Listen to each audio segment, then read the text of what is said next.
It's here, and Sega's got it. Two-player Double Dragon.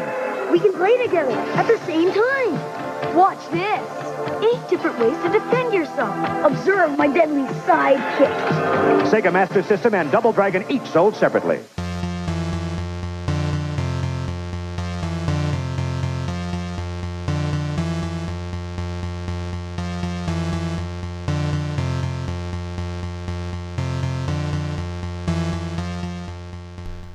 Hello, and welcome back to Drink the Video Games.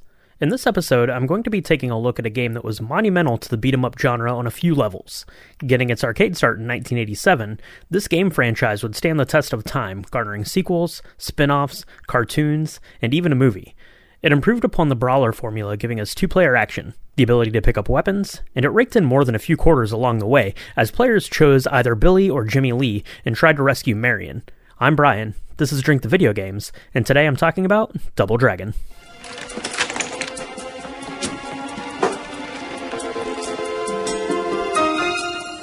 50,000?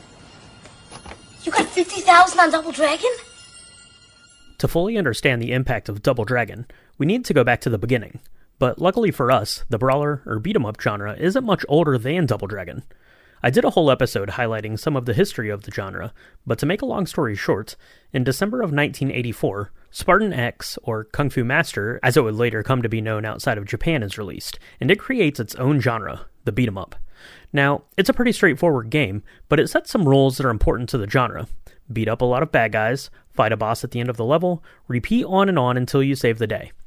In 1986, Yoshihisa Kishimoto, who previously worked for Data East, would begin making games for the Technos Japan Corporation. And the first game he makes would follow in the footsteps of Kung Fu Master, a beat-em-up that introduces a new gameplay mechanic called the belt scroll. Think of your video game level as a conveyor belt. You walk and it just keeps feeding you new sections of the game to play and baddies to beat up. His new game, Neketsu Koha Kunio-kun, would release in 1986, and I apologize if I butchered the Japanese title there, because in the US and the rest of the world, we know the game as Renegade.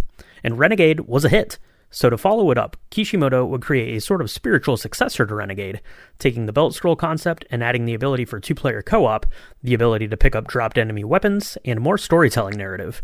The game would be called Double Dragon, and it was kind of a big deal. It's an attack! You'll get a kick out of this! Dragons, go! Smash your way through evil!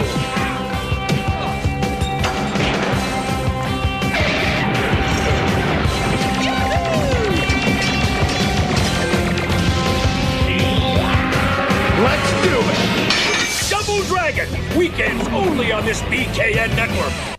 With the release of Kunio-kun being a huge success, Kishimoto and the bosses at Technos were eager to get back into the arcades with another beat-em-up. Kishimoto wants to make a sequel to his game, but the higher-ups have a few ideas of their own. According to an article in Polygon, what Technos wanted in their next game was the ability to have two-player gameplay. Double the players, double the quarters.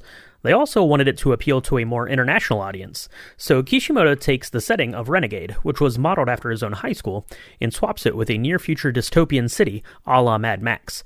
He also wants the game to have a little more narrative power, so he decides to use cutscenes in the game to tell the story.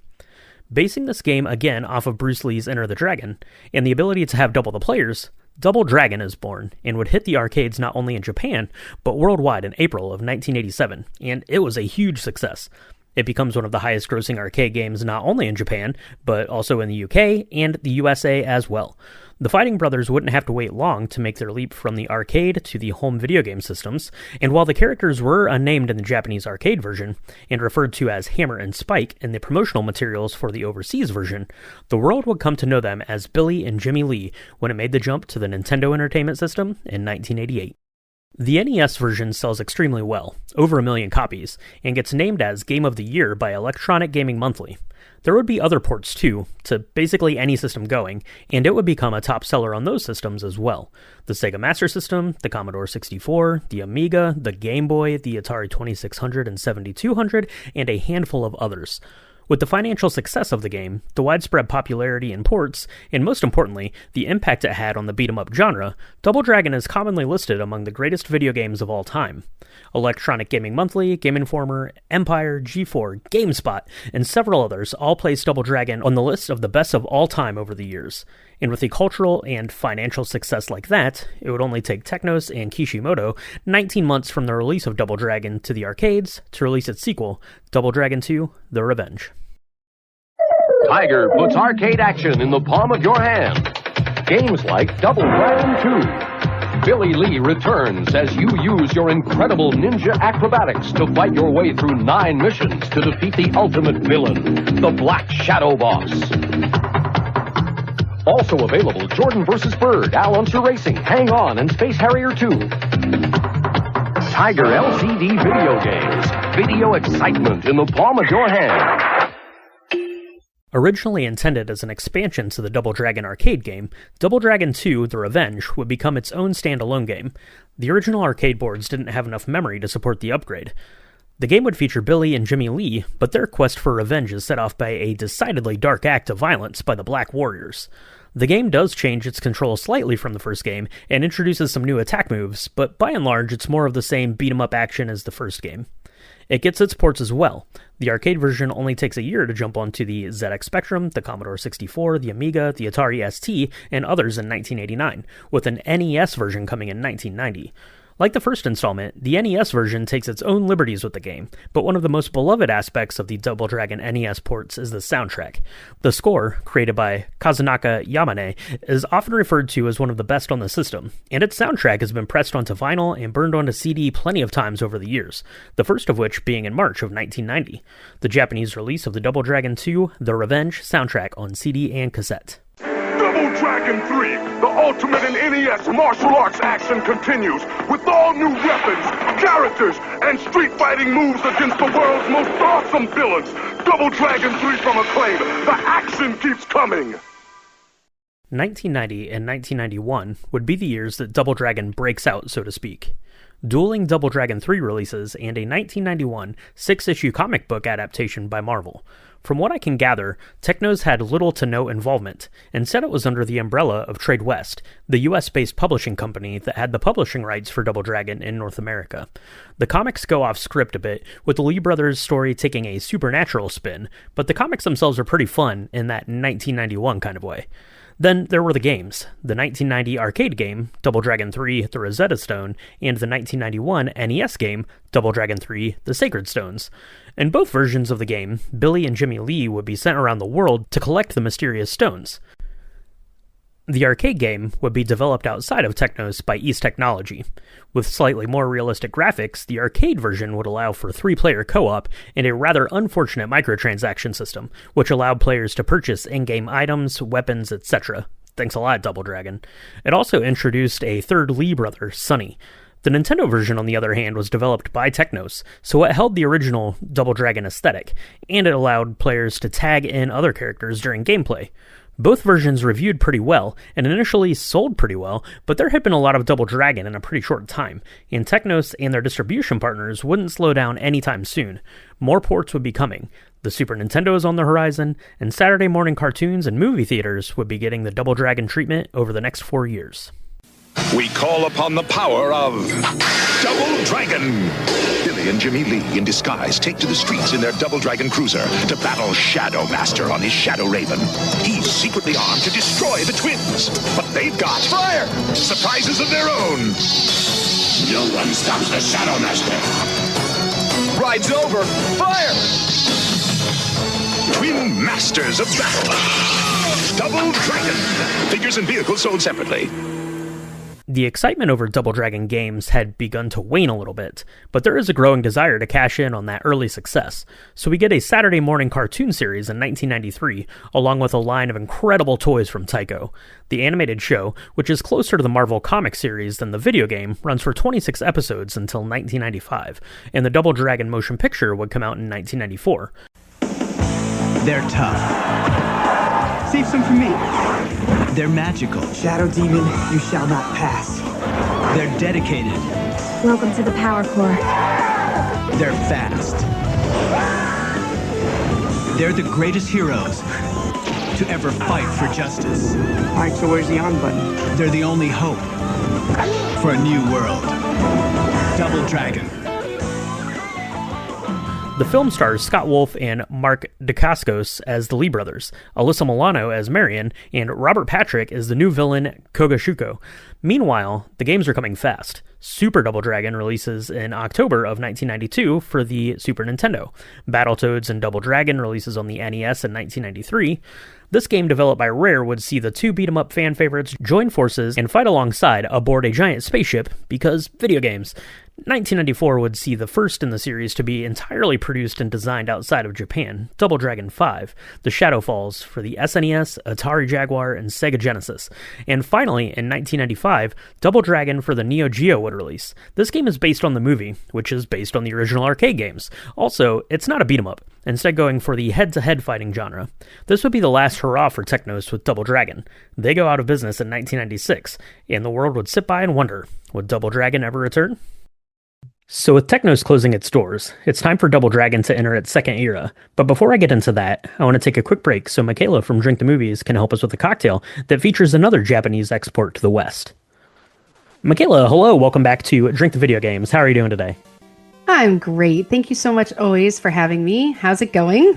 It is going amazing because I am talking about a classic from my childhood, something like I associate with my time growing up with the Nintendo more than almost any other game. Funnily enough, I didn't even have this game, but I still, immediately go right back to it. Today we are talking about Double Dragon, and I hear rumor that you might even know what this is. I actually do. I'm so excited to be able to talk about my very unvast knowledge of video games in a very small way. But I remember because I had a neighbor who had Double Dragon and I played it. There's a lot of walking around, beating people up. It was great. I was terrible at it, but I really enjoyed it. It was a lot of...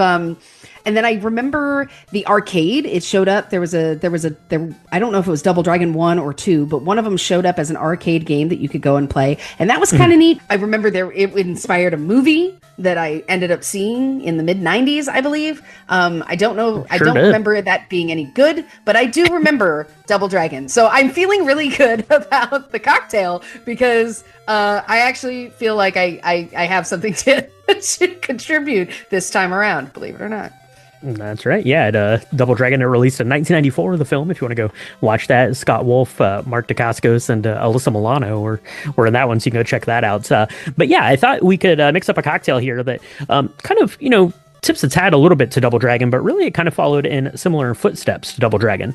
So the game Double Dragon, Michaela, it releases in 1987 to the arcades, and it was a kind of a spiritual successor to the game that Technos made right before it. It was called Renegade. So when Technos put their heads together and said, let's make a follow-up to that, but we want it to really, kind of focus on more of a Western audience, get that arcade game, out to the UK, to the US, really, blow up and do gangbusters. That's what we want to do with Double Dragon. And that is exactly what happens in 1987. And it's kind of parallel to something else that happened about 10 years prior to that. So Suntory, which is a distillery in Japan, they used to make this melon liqueur.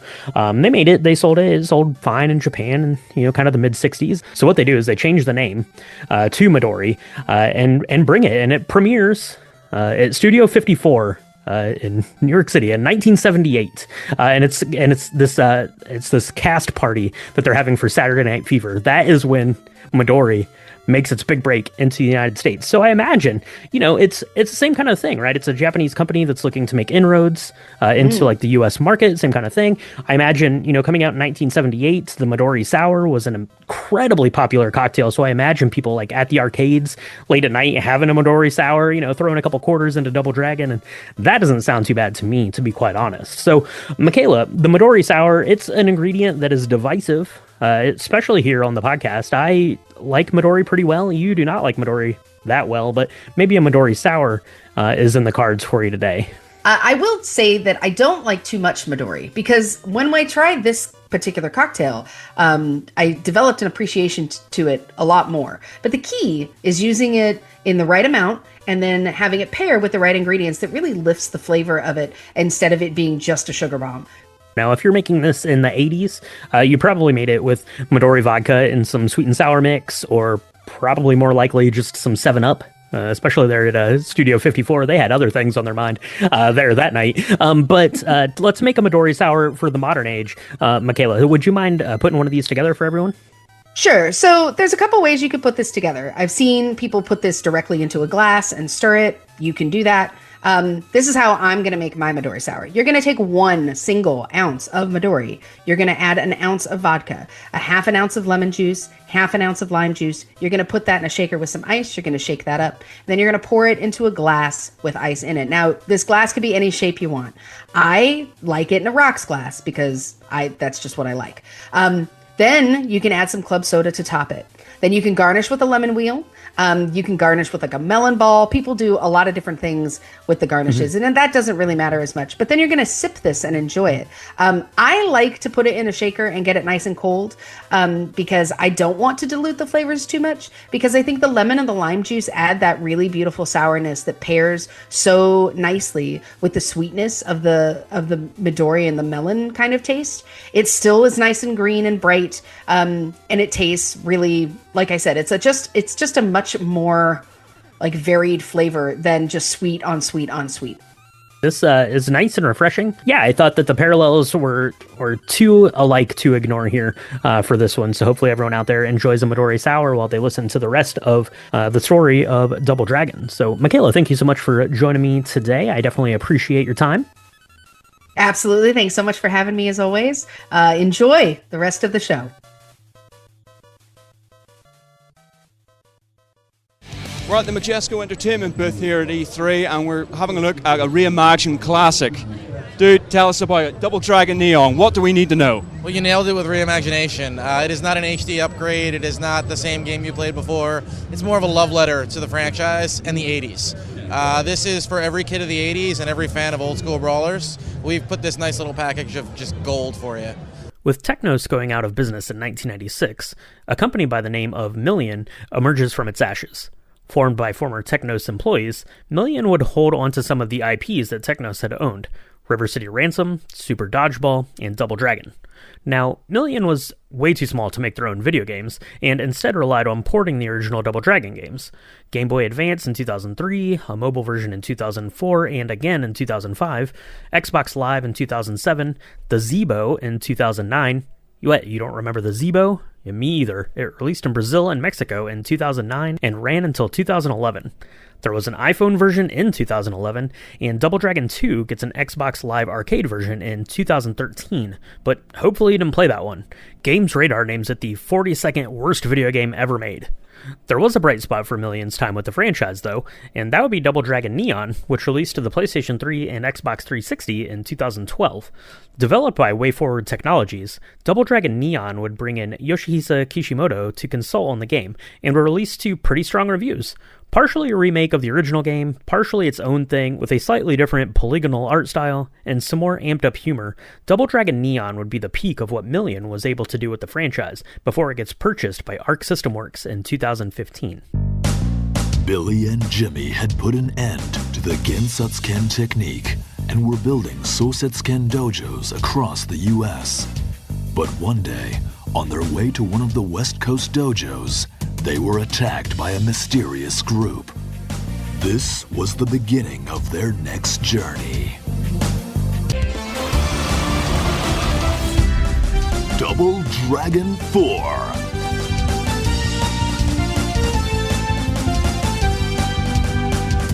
For PlayStation 4 and Steam.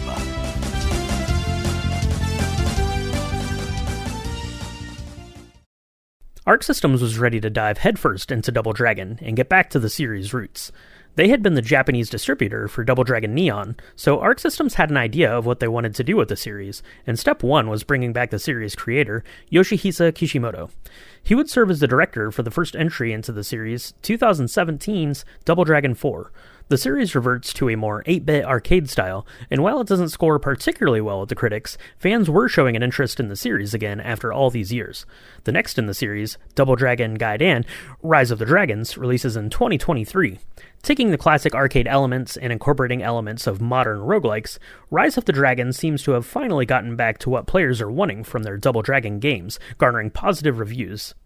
The most recent installment is very recent, Just about 2 months ago, on October 23rd, 2025, Double Dragon Revive hits the shops for PlayStation, Xbox, Nintendo Switch, and PC. Let me know if you've played this one, because the second game to be published by Arc Systems is currently showing mixed reviews in the Steam store. Today we'll put the spotlight on Double Dragon. Sound like a familiar title? Well, this is a totally new version of Double Dragon for Game Boy. You'll recognize a lot of the characters like the star Billy Lee, his girlfriend Marion, the no-good evil Shadow Boss, and those nasty buttheads, the Black Warriors. The object is to work your way from the inner city wasteland all the way out to the woods where the Shadow Boss has his headquarters. That's where you'll have to take on the boss man himself. A big difference between the NES Double Dragon and this version is that on Game Boy you start out with full power. That way you can use all 9 different attack modes right from the start. Double Dragon has a long and interesting history. It came to life at a time when beat-em-ups was a blossoming genre, and what Yoshihisa Kishimoto accomplished with his game was literally genre-defining. It's taken its rightful place on the lists we look at when we want to understand the history of video games. After the first game came out, Double Dragon spent the next 38 years trying to maintain a hold on its nostalgia, or chasing trends, and nostalgia is what I have for this game. Even though, funny enough, I never had Double Dragon on my NES, which is the version that pops into my head anytime this game series gets mentioned. But what I did have was the Game Player's VHS tape. This featured hints, walkthroughs, and gameplay of Bionic Commando, Milton Secret Castle, Robo Warrior, and of course, Double Dragon. I wore that tape out. It was amazing for a young Brian to be able to watch all these Nintendo games he could only dream of having for himself, and I would rent Double Dragon from the library every chance that I got. But now I want to know, what is your history with the Double Dragon series? Did you play it in the arcade back in the day, or more recently at a barcade? Did you have the Neo Geo fighting game? Have you picked up Double Dragon Revive? And more importantly, did you mix up a Midori Sour to have as we talked about this historic game series? You can let me know all of that stuff on my social media. It's at Drink the Video Games on Instagram, Threads, and Blue Sky. If you want to support this podcast or Drink the Movies and get behind the scenes information, hangouts, early releases, bonus episodes, Drink the Movies on Patreon is where that's at. Patreon.com/drinkthemovies. Make sure you like and subscribe, and if you can, leave a rating or review on Spotify or Apple Podcasts. That goes a long way in getting Drink the Video Games out to a wider audience. Now that's going to wrap it up here for Double Dragon. But don't worry, I've got one more brawler to dig into next month. Cheers.